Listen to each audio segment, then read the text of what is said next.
আজ সারাদিন প্রচুর গরম পড়েছে, তো সন্ধেবেলা ভাবলাম ঠান্ডা কিছু খাওয়া যাক। তো তার জন্য ফ্রিজে ছিল দই, তো এখানে বানিয়ে নিলাম পুদিনা লস্যি। আসসালামু আলাইকুম everyone, welcome to Mampi's kitchen. তো আমি তার জন্য এখানে নিয়ে নিয়েছি টক দই। আমি এখানে 500 মতো টক দই নিয়েছি, তোমাদের প্রয়োজন মতো তোমরা নিয়ে নেবে। তো একটা বড় পাত্রেই অবশ্যই টক দইটা নিয়ে নেবে। তারপর একটা হ্যান্ড উইক্সের সাহায্যে খুব ভালো করে দইটা ফেটিয়ে নেবে। যখন দইটা একদম ক্রিমি টেক্সচার চলে আসবে তখন আর ফেটানোর দরকার নেই। তো আমি খুব ভালো করে টক দইটা ফেটিয়ে নিয়েছি। তোমরা ভিডিওতে দেখেই বুঝতে পারছো যে আমি কতটা সুন্দরভাবে টক দইটা ফেটিয়ে নিয়েছি। তারপর টক দইটা একটা সাইডে রেখে একটা মিক্সিতে নিয়ে নেব অনেকটা পুদিনা পাতা। তারপর তোমাদের পছন্দ মতো চিনি দিয়ে দেবে বা মিষ্টি দিয়ে দেবে। আমি চিনির পরিমাণটা আমার পছন্দ মতোই দিয়েছি। তারপর অল্প একটু পানি দিয়ে এটা মিক্সিতে ভালো করে একটা পেস্ট তৈরি করে নেব। এই পুদিনা পাতার ফ্লেভারটা কিন্তু ভীষণ ভালো লাগে যে কোনো টক দইয়ের লস্যিতে। তো দেখতেই পাচ্ছ আমি খুব ভালো করে পেস্ট তৈরি করে নিয়েছি। তারপর টক দইটা নিয়ে তার মধ্যে আমি পরিমাণ মতো পানি অ্যাড করে দেব। তোমরা লস্যিটা ঘন খেতে চাও কি পাতলা খেতে চাও সেই অনুযায়ী পানিটা দিয়ে দেবে। আমি এই কাপের 4 কাপ মতো পানি দিয়েছিলাম।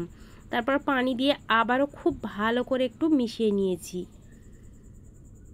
যাতে করে কোনো রকম দলা না পাকিয়ে থাকে। খুব ভালো করে আমি লস্যিটা দেখতেই পাচ্ছ খুব সুন্দরভাবে আমি হ্যান্ড উইক্সের সাহায্যে একটু মিশিয়ে নিয়েছি। তারপর পুদিনা পাতার যে মিশ্রণটা ছিল সেটা কিন্তু এখানে আমি দিয়ে দিলাম। তারপর আবারও বেশ ভালো করে আমি মিশিয়ে নিয়েছি।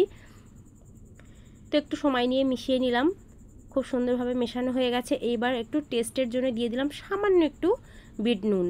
তোমরা চাইলে এটা নাও দিতে পারো, তবে আমার ভালো লাগে আমি দিয়েছি। তারপর এখানে দিয়ে দিলাম বেশ কিছুটা বরফের কুচি। আমার কাছে বরফ বেশি ছিল না, তো আমি অল্প করে দিয়েছি। তোমরা অবশ্যই বেশি করে বরফ দেবে, একটু ঠান্ডা হলে খেতে ভীষণ ভালো লাগে। তারপর এটা তো হয়ে গেছে, একটা সাইডে রেখে আমি গ্লাসটা একটু ডেকোরেশনের জন্য এখানে নিয়ে নিলাম একটু বিট নুন আর দিয়ে দিলাম একটু ঝালের গুঁড়ো। তোমরা কিন্তু ঝালের গুঁড়োটা স্কিপ করে যে জলজিরার প্যাকেট পাওয়া যায় দোকানে সেই জলজিরার প্যাকেটটা নিয়ে নেবে। আমার হাতের কাছে জলজিরার প্যাকেট ছিল না, তো ডেকোরেশনের জন্য আমি এখানে ঝালের গুঁড়োটা ব্যবহার করেছি। তারপর গ্লাসটা একটু ঘুরিয়ে ঘুরিয়ে গ্লাসের কানাগুলোর উপরে কিন্তু আমি বিট নুন আর এই ঝালের মিশ্রণটা লাগিয়ে নিলাম। তারপর একটু বরফের কুচি দিয়ে আমি লস্যিগুলো ঢেলে নিচ্ছি। কি আর বলবো, প্রচণ্ড গরমে এরকম একটা যদি ঠান্ডা ঠান্ডা লস্যি পাওয়া যায় তো মন প্রাণ জুড়িয়ে যায়। আমার কিন্তু ভীষণ ভীষণ ভালো লেগেছিল, আর গরমে তো খেলে একদম আরামে আরাম। তো তোমরা অবশ্যই কিন্তু বাড়িতে টক দই দিয়ে এরকম পুদিনা পাতার ফ্লেভারে কিন্তু সুন্দর লস্যি তৈরি করে খেতে পারো।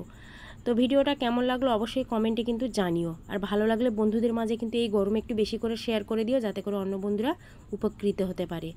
আর তোমরা এর আগে এই পুদিনা পাতার টক দই দিয়ে ফ্লেভারে লস্যি খেয়েছো কিনা অবশ্যই কমেন্টে জানিও। আর যদি না খেয়ে থাকো তো এই পুদিনা পাতার ফ্লেভারের লস্যি একবার অবশ্যই ট্রাই করবে, ভীষণই ভালো লেগেছে আমার। আমি এই ফার্স্ট টাইম ফ্লেভারটা ট্রাই করলাম, পার্সোনালি আমার ভীষণ ভালো লেগেছে, আমার বাড়ির সবাই খুব ভালোবেসেছে।